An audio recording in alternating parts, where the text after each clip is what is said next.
Well, hello everyone. Welcome to day 2 of the Neuroblastoma Parent Global Symposium. It's wonderful to be with all of you today. I'm Gavin Lindberg. I have the honor of moderating this session. And just by way of quick introduction, I'm coming to you from the state of Maryland, here in the US, just outside of Washington, DC. And also by way of introduction, I want to make mention that my wife, Wendy, and I are angel parents. And our only child, Evan, passed away from neuroblastoma at the age of 7 in 2010 after a 4-year battle that really defined courage. And his mom and I continue the fight against this horrible disease in his honor. And want to thank everybody today for joining us for our session on pain and pain management. Our featured speaker is Perri Tutelman, and let me introduce Perri now. Perri is a PhD candidate in clinical psychology at Dalhousie University in Halifax, Canada. Her research is based at the Center for Pediatric Pain Research at the IWK Health Center and is focused on understanding the pain experiences of children with cancer across the disease trajectory. Perri has a strong interest in knowledge translation and patient engagement and research, and she's passionate about making sure that the best available research evidence on children's pain management makes it into the hands of children and parents who can use it. And I want to start by thanking Perri for her work on these critically important issues. I think as parents, we all know that there's not enough focus on the impact of pain on our children. And there's so much more that needs to be done to help neuroblastoma patients deal with the pain that accompanies both their treatment and their recovery. Wanted to mention one housekeeping item before we get started, and that is the Q&A button at the bottom of the screen. So obviously use that to submit your questions during the session. We will address the questions following Perri's presentation. If the button is not showing up, just tap or hover over your cursor to bring it up. And if you see a question that you like, give it a thumbs up and that'll help bump it up the priority list. So with that, let me again thank everyone for joining us, and a big thank you to Perri, and we look forward to your presentation. Over to you, Perri. Wonderful. Thank you so much for that kind introduction and for inviting me to speak here today about pain and pain management. Over the next 30 minutes or so, I'm going to cover a variety of different topics. So I'm going to start off with a brief introduction to pain in the context of childhood cancer. And I'm going to share some strategies for managing procedure pain based on a new clinical practice guideline that was released this year. And then I'm going to talk about the importance of pain medication in the management of cancer-related pain. And then we're going to end off with some tips for advocating for your child's pain management. And we'll end off with some resources that you can take away from this presentation. So let's start off with the intro to pain. So I know I'm preaching to the choir here when I say that pain is a huge problem in pediatric oncology. We know that pain is one of the most common and distressing symptoms for children with cancer, as reported by both children and their parents. Pain from cancer is complex, and it can result from things like procedures, like blood draws and port access, treatments like side effects from chemo, or the disease itself. But our research has shown us that as many as 75% of parents don't know how to best manage their cancer-related pain. And unmanaged pain is a top regret for bereaved parents. But what I want to emphasize in this talk today is that it doesn't have to be this way. We have decades worth of research evidence on strategies for how to best manage and assess pain in children with cancer. And so my goal for the next 30 minutes or so is to provide you with some practical, easy to use strategies to manage your child's cancer pain so that you can feel informed and empowered to do what you can to manage your child's pain and also advocate for the best pain care. So what we know about pain is that it's a really complex symptom that's influenced by biological, psychological, and social factors. Biologically, things like our genetics and medications that we've been exposed to can influence how we feel pain. Psychologically, pain can be influenced by our thoughts, our feelings, our memories of other painful experiences, and expectations we have about the pain that we're going to experience. And socially, things like our culture, our environment, and how our parents respond to pain, for example, can influence how we feel pain. Building off of this, I wanted to acknowledge a few key fundamental building blocks about pain. The first is that pain perception is regulated by the brain. So as you can see in this diagram here, when we injure ourselves, like in this photo from fire, our nerves send a signal all the way up to our brain that decides whether or not that sensation is going to be perceived as painful.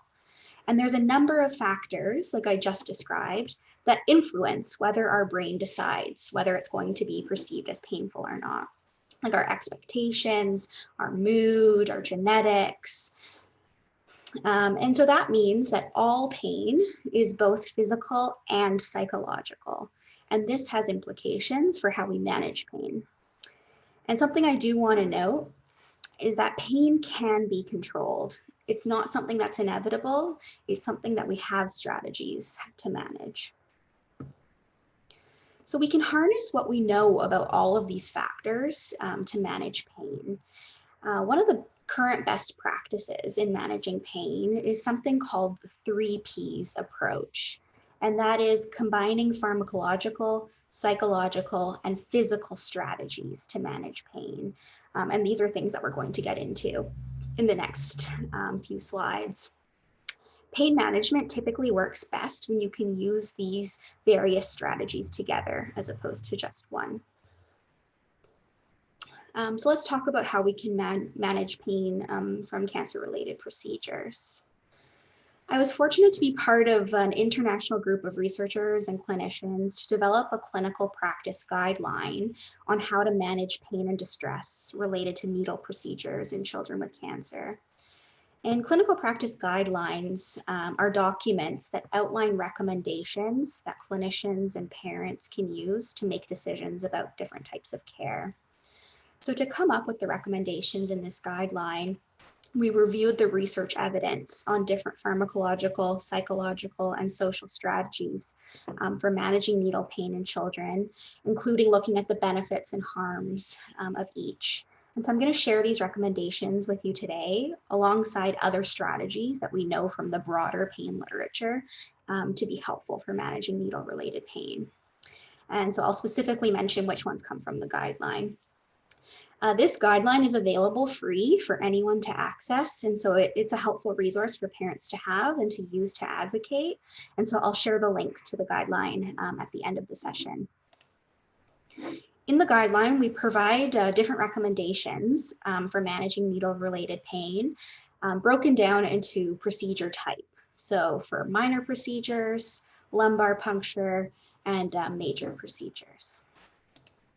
And I've also split up the recommendations based on things that parents can do before, during, and after the procedure. So starting with things that you can do before the procedure to help your child manage pain. In the guideline, we recommend that prior to all needle procedures, healthcare providers, children, and parents should be educated and prepared to reduce pain and distress. So why should we tell children in advance? Some parents wonder, it just makes them more anxious to tell them that they're going for a procedure. Well, we really advocate for preparing children, telling them in advance, because it fosters trust, it reduces their uncertainty, and most importantly, it helps them regulate their expectations, separating, what they're fantasizing about versus reality. And if you don't prepare, a child for a procedure, they'll likely create their own version of what might happen in their mind, which might be worse than reality. And so preparing children in advance also gives them the opportunity to ask questions, express concerns, and plan coping strategies. So you might be wondering, what do you exactly tell children when preparing them? Well, it's important to use specific, detailed information and not give information that you can't predict, like the size of the needle, for example. It can be helpful to describe what they can expect using the different senses. So for example, what will they feel, see, hear, or smell? Like, will it be cold? Will it be wet? Will it pinch? And it's critical to tell the child if it will be painful. It's not helpful to say that it won't be painful if it will be. But it's also okay to say that you're not sure how painful it's going to be. If you don't know what's going to happen or if there will be pain, just tell your child that you're not exactly sure what's going to happen. At this time, you can also provide guidance on coping strategies and letting them know that you're confident that they can use these strategies to manage their pain or discomfort can really help. At this time, you can also ask older children, how much they want to know and what they want to know, because giving choice is always important. And so, for example, here are some things you might say, like for a blood draw or things like that. You might say, you might feel a pinch and you might feel some pushing and pressure that'll last a few seconds. Or you might say, you can help by holding still and breathing deeply with me, or giving guidance on who will be in the room, who will be there, things like that. There's not a lot of research on when it's best to tell children about procedures in advance. These are some suggestions I have based on studies that have been done. This is not part of the clinical practice guideline, but just from the broader pain management literature. Research suggests that children 5 years and older should receive 5 or more days notice. They might need a little less if it's something more minor or something they don't get as distressed about. For children less than 5, we really don't have good guidance on what's best, so use your best judgment. We recommend that for hospital visits and surgeries, toddlers should be told just the day before and again the day of. And preschoolers should be told 3 to 5 days in advance. So the next recommendation that we have is that we recommend the use of a topical anesthetic for all needle procedures. Topical anesthetics, also known as numbing creams, help to reduce the pain of needle pokes. And these are things that you can buy yourself over the counter in Canada, the US, and the UK, I know for sure. They come in cream and patch and gel form. The main caveat is that they have to be applied ahead of time for the procedure to work. So that's something to keep in mind. They're very, very safe. The main side effect is usually just some minor skin irritation. But with that said, it's always good to check with your doctor to make sure it's appropriate for your child. We've heard from some families that they've gotten some pushback trying to use numbing creams in clinical settings. And so I wanted to address some of these myths and misconceptions that have come up about topical anesthetics. And Dr. Anna Taddeo at the University of Toronto has done research on the use of topical anesthetics and debunking some of these myths. So for instance, some parents have been told that using numbing creams makes it harder to get veins. And there is no evidence for this. And there's actually research that's been done showing that for IV insertions, for example, the use of numbing creams is associated with higher success rates.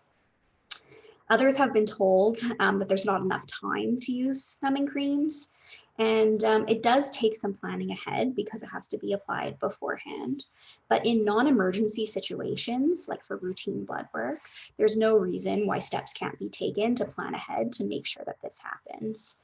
And in terms of the actual procedure, studies have been shown that it reduces the procedure time due to better cooperation.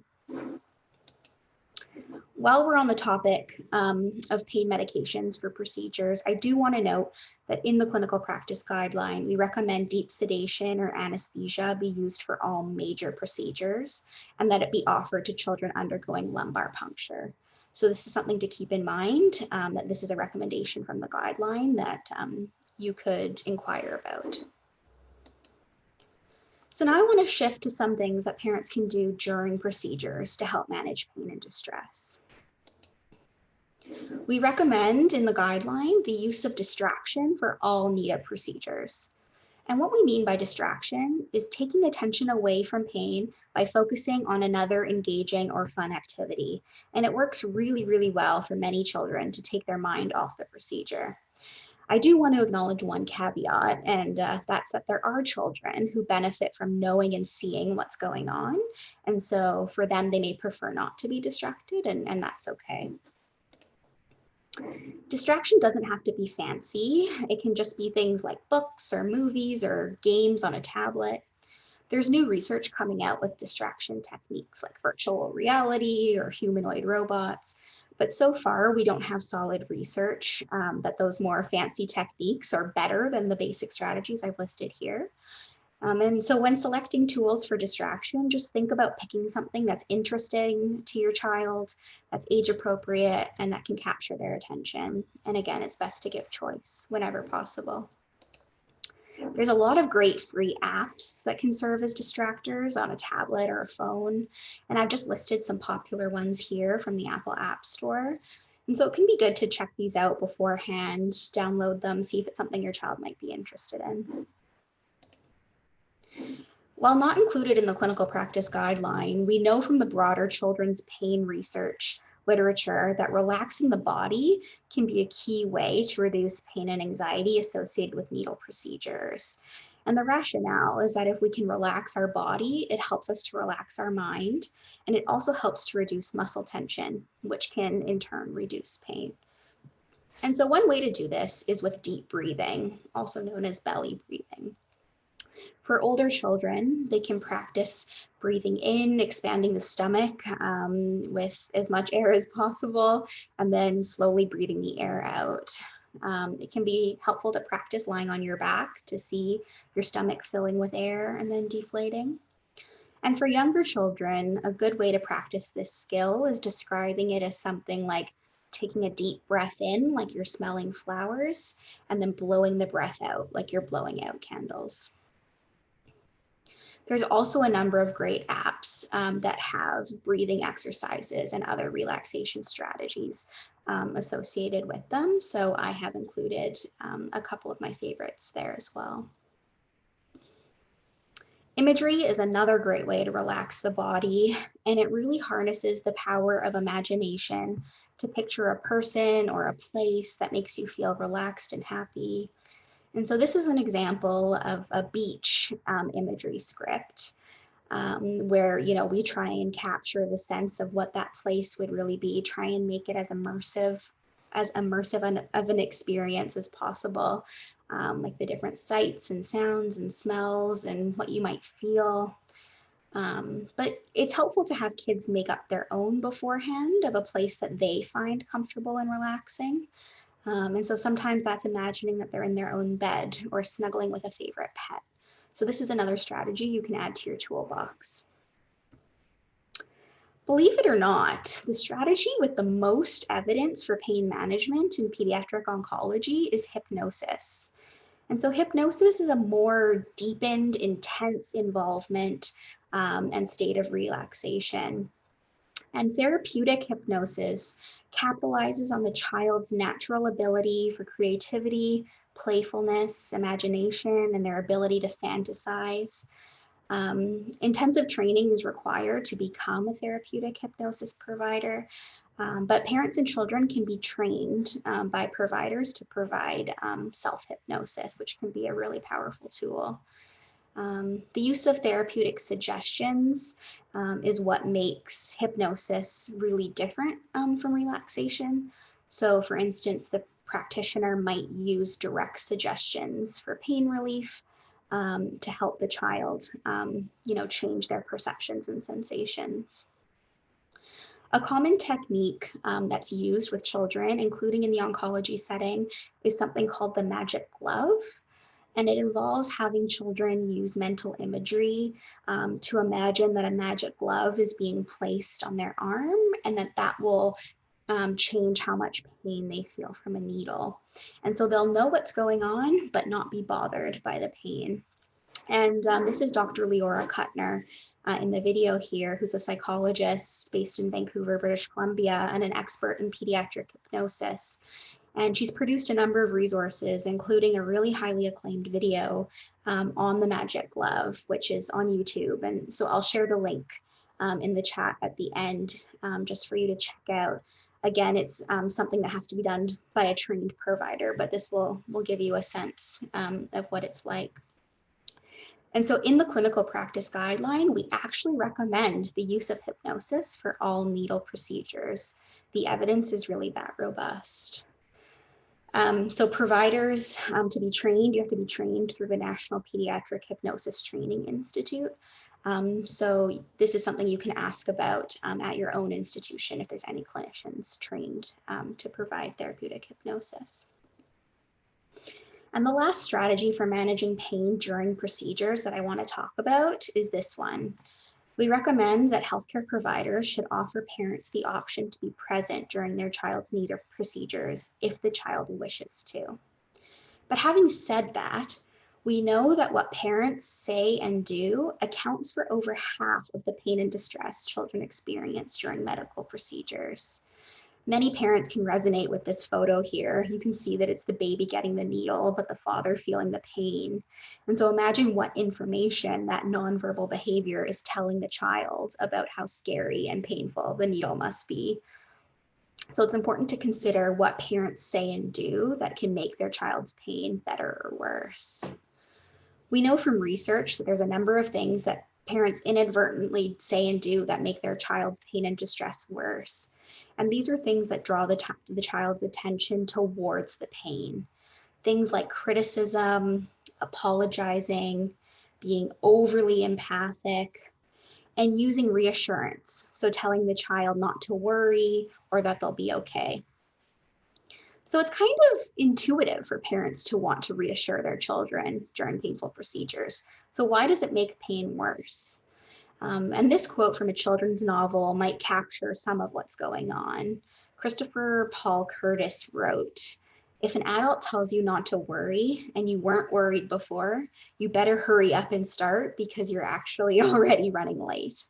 And so we think that when parents use reassurance during painful procedures, it serves as a signal to the child that the parent is anxious or distressed and that they should be too. Instead, things that parents can do to decrease pain are things that take the child's attention off the pain. So these are things like talking about something unrelated to the procedure. So a form of distraction, really, like what kind of cake do you want next week for your birthday? Using humor, and then also, giving them suggestions on how to cope. Like, let's sing a song together, let's play Angry Birds, pointing to different things in the room that they can look at, things like that. So now I want to shift to a few different strategies that parents can use after the procedure to make future pain experiences go better.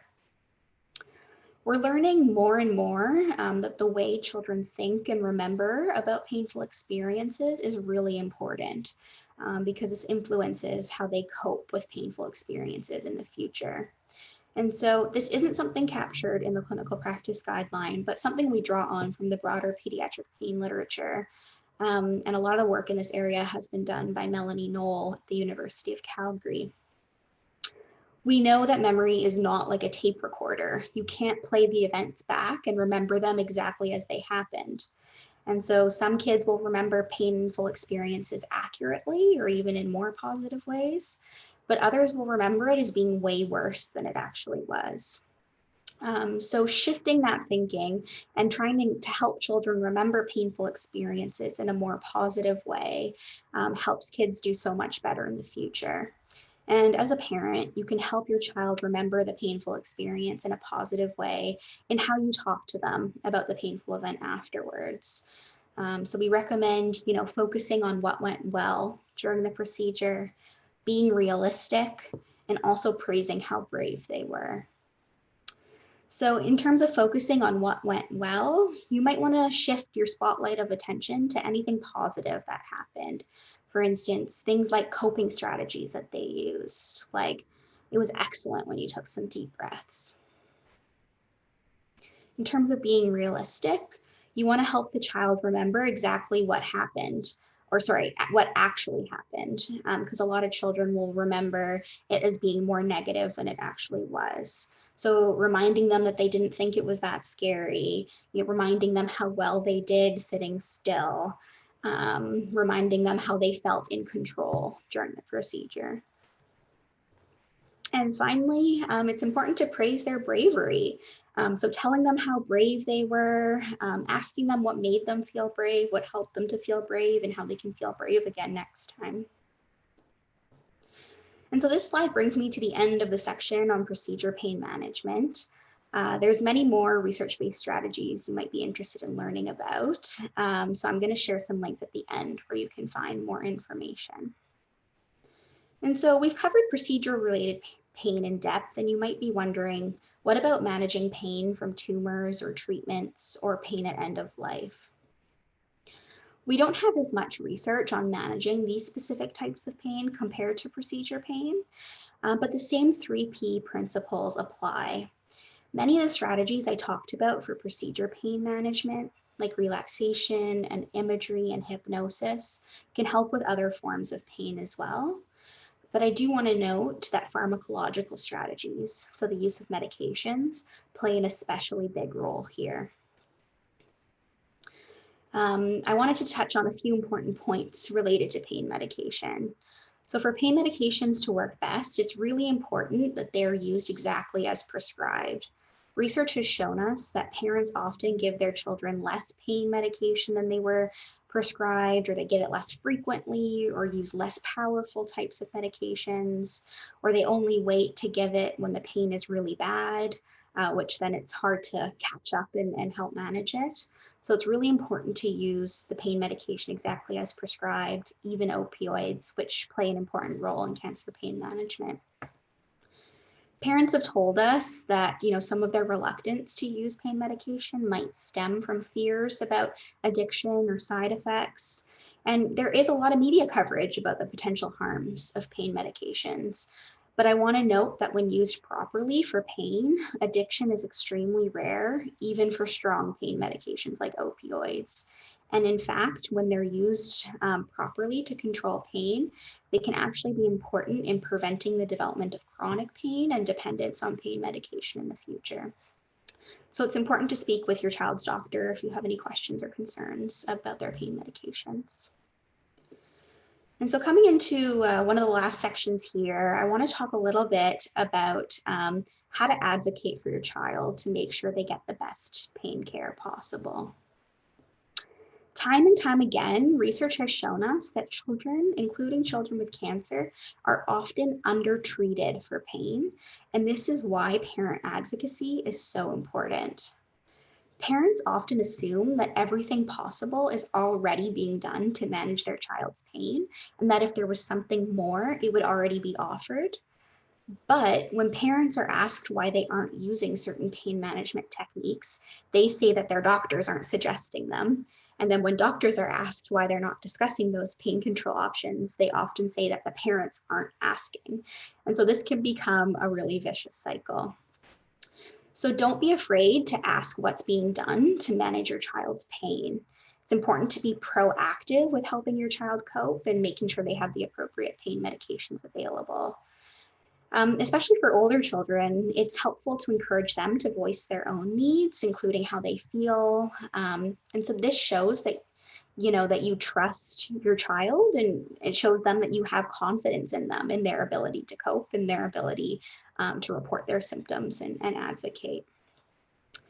Research has shown us that parents really know their kids best, including when it comes to gauging how much pain they're in.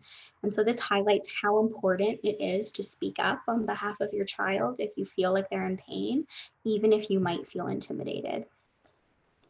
It's also important to ask a lot of questions.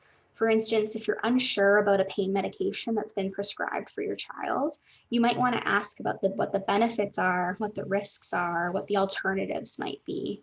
And so this is a helpful cheat sheet that you can use to ask your clinical questions in terms of, deciding on pain medication options, or as a guide to kind of ask providers what's being done to manage pain, what the options are. And finally, I'll end off by saying that, I don't want you to feel afraid to ask for referrals if you aren't satisfied with your child's pain care. Most hospitals have a range of services that can be consulted if you're feeling like your child is experiencing pain and it's not being resolved. So most hospitals have an acute pain team, which is comprised of doctors and nurses who specialize in managing pain crises. Child life specialists play an important role in helping children prepare for procedures and cope during procedures. Palliative care teams can help with symptom management, both during treatment and end of life. And some hospitals have psychologists that specialize in working with children with severe medical fears and phobias. So this is good to keep in mind as well. And before we jump to the Q&A session, I wanted to point to one specific resource that you might be interested in learning more about. So Kids Cancer Pain was a research project that I was part of that aimed to create and share parent resources specifically on the topic of kids' cancer pain. It was a social media campaign that we ran in partnership with the Cancer Knowledge Network, which is an online cancer education resource. And we aimed to take the research evidence on children's cancer pain out from behind journal paywalls and placed in the hands of parents over social media. And the project was led by my supervisor, Dr. Christine Chambers, and Dr. Jennifer Stinson at the University of Toronto. And here's a brief video on the project.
As part of the campaign, we created a number of blog posts, videos, images, resources, all focused on disseminating evidence-based information on managing pain in children with cancer.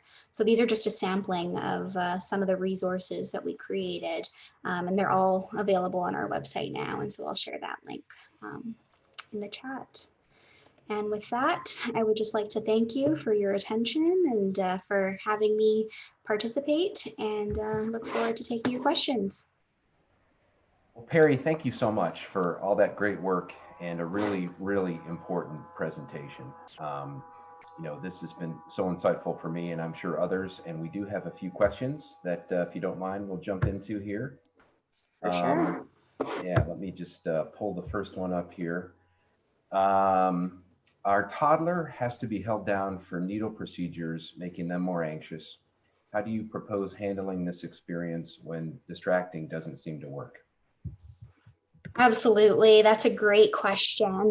And in the clinical practice guideline, we talk about how it's important for these, strategies to be implemented as early in treatment as possible to prevent, these needle fears from starting. In the pain management world, we talk about, the idea that a child should never be restrained for a non-urgent medical procedure. it might take extra time, a referral to psychology, a referral to child life to work on preparation, to work on exposure and working through some of those fears would be helpful. It might take more time to do the procedure, but a colleague of mine, Dr. Stefan Friedrichsdorf, who's a palliative care physician in the US, has said, there's always enough people to restrain a child, so we can use those people to implement the pain management strategy so that they don't have to be restrained. Yeah, thank you for that. Next question. Does hypnosis have any age restrictions? Will it be successful with a 2-year-old? So the lower age range is 3, I believe. So that is from the National Hypnosis Training Institute. There might be some individual differences, so it could be worth exploring or exploring as your child gets older. Yeah, thank you. And then one more here. Our 8-year-old has finished treatment and is now due to repeat all childhood immunizations. He goes into blind panic with any needle procedure and needs to be held. Do you have any specific advice? Yes, thank you for that question. My PhD research has actually focused on the pain experience in childhood cancer survivors. And I'm just finishing a study now looking at children's experiences of painful procedures, medical tests, and surveillance in follow-up for childhood cancer. And this is something common that we're hearing. Many of the strategies that I discussed today are things that work for almost any needle procedure. So things like topical anesthetics, things like distraction, preparation are all vitally important. It sounds like a referral to psychology or child life could also be helpful here to work through some of the past experiences that have been painful and traumatic, and then working to support as much as possible. We know that doing, many procedures at one time can be challenging, so seeing if they can be split up could be helpful as well. Thank you for that. And, I just wanted to make a comment about your last section around advocating for your child. And I had actually written down the phrase before you put up the slide about how nobody knows your child as well as you do, right? And I think that is such an important point. And, I think about how when we go to a restaurant or a retail establishment and we feel like we're getting inferior service, we're pretty quick to ask for the manager, right? We're pretty quick to ask for somebody who we think is going to listen to us and hear us. So, I just wondered if you would talk for just a minute about, that idea that if you feel like you're being given lip service or maybe even ignored from the person who's caring for your child, there's absolutely nothing wrong with asking to speak with the attending or somebody who you think is going to give you the attention that your child deserves.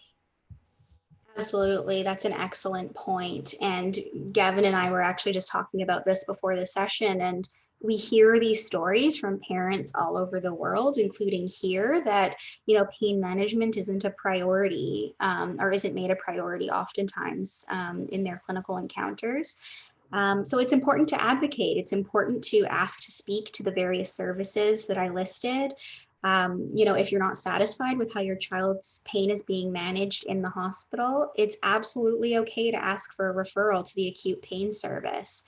We know from the children's pain literature that veterinarians actually get 5 times more pain management education than physicians do.